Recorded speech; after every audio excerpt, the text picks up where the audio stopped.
Welcome to GoodDoctors.Health. I am Dr. J. Hitson.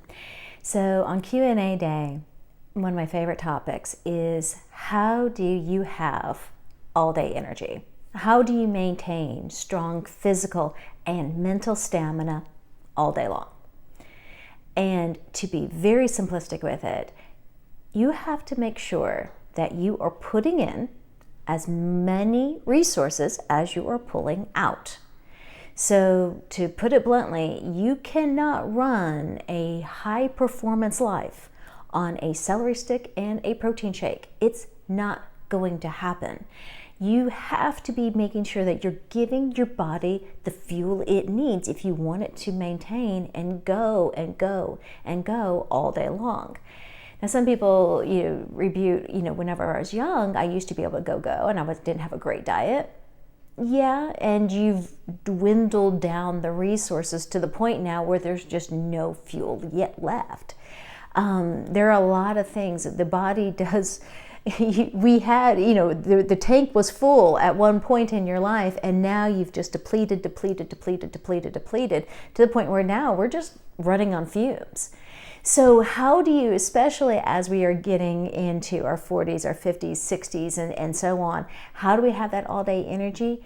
Proper fueling. Now, for a lot of people, we do need to actually find out, okay, you're like, okay, I'm eating pretty good and I still have no energy. Well, then there may be something depleting your energy, and you do need to find that out. So for instance, if there's any kind of health condition that's going on under the surface that's pulling resources away, we need to know that. It's kind of like if you just have a cold or a flu, one of the first things is you just get really tired. Well, your body's getting really tired, so it conserves its resources so it can fight the cold or the flu. Well, some of you have these chronic underlying processes going on, and that's what's stealing up your fuel resources, and that's why you feel like you need a nap. That's why you feel like you've just got nothing left when it's about 3 o'clock in the afternoon. So, we use the exploratory panels to really delve into and to understand from a biochemistry standpoint what's draining you, what's taking up your resources. Now, the other factors with regards to all-day energy is also just making sure that you are mentally, you're mentally staying in a really good balance. Some people are just staying in a high stressed state for too long, and they're never releasing the pressure valve. So designing the appropriate breaks into your day, putting in just even a 5-minute walk. I know that sounds like, what's that going to do? But whenever you just shut down and go silent and just walk for 5 minutes, it's a lot longer than you think. There's also a lot of just phenomenal just breath work. It's amazing how much we find out we hold our breath because of whatever factor, a lot of stress. There's a really great quote saying, fear is just excitement without the breath.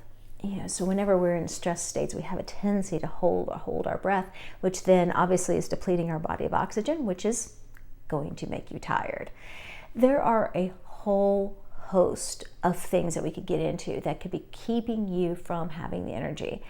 And frankly, if you're one of the people who you're tired of researching, you're tired of being tired, you're tired of going from one site to the next and trying all of these different pills, potions, lotions, and everything to have the energy that you're looking for, and you still haven't found it, then the exploratory panel, it's your biodata, it's your biochemistry. It's a living reading of what is going on inside of you that could be keeping you from feeling your absolute best and having that energy and keeping going well into not just 5 or 6, but 7, 8, 9 p.m. at night, and feeling great and loving your life. So if you want all-day energy, keep the balance of how you're fueling. You got to have just as much output.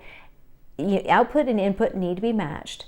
And if you are still struggling, let's take a look at your biochemistry and figure out what we can do.